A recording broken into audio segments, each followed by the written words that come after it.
नमस्कार मित्रांनो, आज आपण एक अत्यंत महत्त्वाचा विषय शिकणार आहोत. मानवी पोषणाचे मूलभूत तत्त्व म्हणजेच ह्यूमन न्यूट्रिशन. पोषण म्हणजे केवळ पोट भरणे नाही, तर आपल्या शरीराला योग्य प्रमाणात आणि योग्य गुणवत्तेचे अन्न देणे, जेणेकरून शरीर निरोगी, तंदुरुस्त आणि कार्यक्षम राहील. तसंच पोषण म्हणजे काय? पोषण होणारा उपयोग. अन्नातून मिळणारे घटक आपल्याला ऊर्जा म्हणजेच एनर्जी, वाढ, ग्रोथ आणि शरीराची दुरुस्ती म्हणजे रिपेअर आणि रोगप्रतिकारशक्ती म्हणजेच इम्युनिटी वाढवण्यास मदत करते.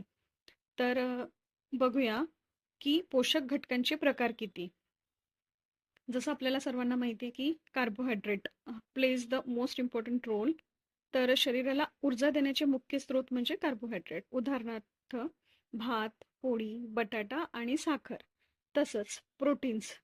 प्रोटीन्स पण खूप महत्त्वाचा रोल प्ले करतात. शरीराची वाढ व दुरुस्ती करतात. स्नायू, रक्त, त्वचा यांच्या निर्मितीसाठी आवश्यक म्हणजेच प्रोटीन. उदाहरणार्थ डाळी, कडधान्ये, दूध, अंडी आणि मासे. तसंच फॅट्स म्हणजे चरबी. ऊर्जा साठवून ठेवतात आणि शरीराला उष्णता देतात.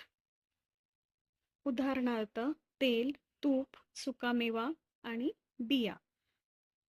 चौथा म्हणजे विटामिन्स. विटामिन्स म्हणजे शरीरातील विविध कार्य सुरळीत चालण्यासाठी महत्वाचे.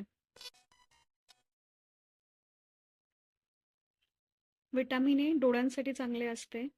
विटामिन सी रोगप्रतिकार शक्ती वाढवते आणि विटामिन डी हाडे मजबूत करते. तर अशा प्रकारे बरेचसे. तसं पाचवं आहे खनिजे म्हणजे मिनरल्स.